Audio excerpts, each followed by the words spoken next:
যদি কেউ লাগান তাহলে সেক্ষেত্রে মাথার আলগা চুলটা যদি অরিজিনাল চুল হয় তাহলে সেটা কেনাবেচা করা জায়েজ নাই, আর যদি প্লাস্টিকের চুল হয় তাহলে সেটা কেনাবেচা করা জায়েজ রয়েছে। এরপরে প্রশ্ন হলো, স্বামী গোপনে দ্বিতীয় বিয়ে করেছে, আমার মানতে কষ্ট হচ্ছে, তবে আমি এই স্ত্রীকে ছাড়ার জন্য বা তাকে হক থেকে বঞ্চিত করার জন্য কোনো চাপ দিচ্ছি না, কিন্তু মনে মনে যে আমার বিষয়টা অপছন্দ হয়েছে এজন্য কি আমি গুনাহগার হচ্ছি? না বোন, ইসলাম আমাকে আমাদের সাধ্যের বাইরে কোনো কিছু করতে বলেনি। আল্লাহ বলেছেন লা ইউকাল্লিফুল্লাহু নাফসান ইল্লা উসআহা, মানুষকে আল্লাহ সাধ্যের বাইরে কোনো কিছু চাপিয়ে দেন না। আপনি একজন স্ত্রী হিসাবে আপনার স্বামী অন্য কোনো নারীকে বিয়ে করলে আপনার মধ্যে কষ্ট লাগা বা খারাপ লাগা কাজ করতে পারে। আপনি স্বামীকে একান্তে পেতে চাইবেন, সেখানে আরেকজন সেখানে এসে অংশীদার হবেন, সেটা আপনার কাছে ভালো নাও লাগতে পারে।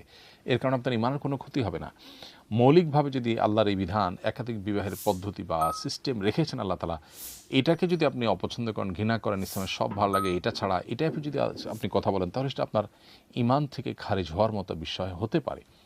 কিন্তু সেই পর্যায়ে যদি না যায়, বরং আপনি স্পেসিফিক আপনার স্বামী এটা করেছে সেটা আপনার কষ্টের কারণ হচ্ছে, তার কারণে আপনার কোনো গুনাহ হবে না। বরং আপনি যে সবর করছেন, আপনি যে আপনার স্বামীর এই বিয়ের পরও আপনি বলছেন যে তার হক, অর্থাৎ দ্বিতীয় স্ত্রীর হক যেন নষ্ট না হয় সেদিকে আপনি খেয়াল রাখছেন, এর কারণে আপনি আল্লাহর কাছে আজর পাবেন, বিনিময় পাবেন। দুনিয়া খুবই সংক্ষিপ্ত বোন, দেখতে দেখতে দুনিয়ার জীবন কিন্তু পার হয়ে যায়।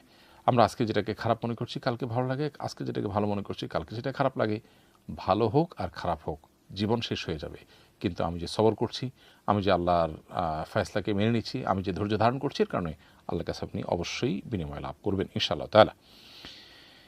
এরপরে প্রশ্ন হলো, ইঁদুরের বাচ্চা জায়নামাজে পায়খানা করেছে, যা একদম শুকনো, ঝাড়া দেয়াতেই পরিষ্কার হয়ে যায়, এক্ষেত্রে কি জায়নামাজ ধোয়ার প্রয়োজন আছে?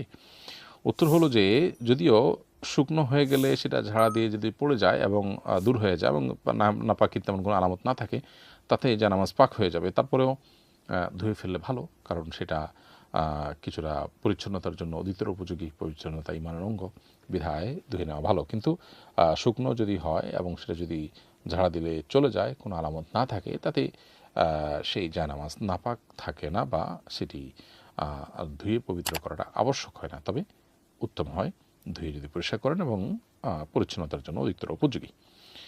এরপরে লিখেছেন মাসুদ রানা, আপনি লিখেছেন, আমি 20 গ্রাম ওজনের একটি রূপার চেইন ব্যবহার করছি, এটি কি জায়েজ হচ্ছে? ভাই মাসুদ রানা, পুরুষের জন্য রূপা হিসাবে ব্যবহার করতে চাইলে আংটি ব্যবহার করতে পারেন এবং সেটা 4.5 গ্রাম ওজনের হবে, এর বেশি হবে না। অর্থাৎ আপনি 20 গ্রাম ওজনের, তাও আবার চেইন, এটা যদি ব্যবহার করতে চান সেটা রূপার হলেও করতে পারবেন না, স্বর্ণের তো নাই। আল্লাহ রাব্বুল আলামিন এই জিনিসগুলো মেয়েদের ব্যবহারের জন্য তৈরি করেছেন এবং মেয়েদেরকে ব্যবহার করার জন্য নির্দেশনা দিয়েছেন, তারা ব্যবহার করবেন। পুরুষরা মেয়েদেরকে কিনে দিবেন, তারা পরবেন না। তারা নিজের স্ত্রী, নিজের বোন, মা, তাদেরকে পরাবেন এবং পুরুষরা এক্ষেত্রে বরং তাদের জন্য এটাকে নির্ধারণ করে রাখবেন। আল্লাহ রাব্বুল আলামিন অনেক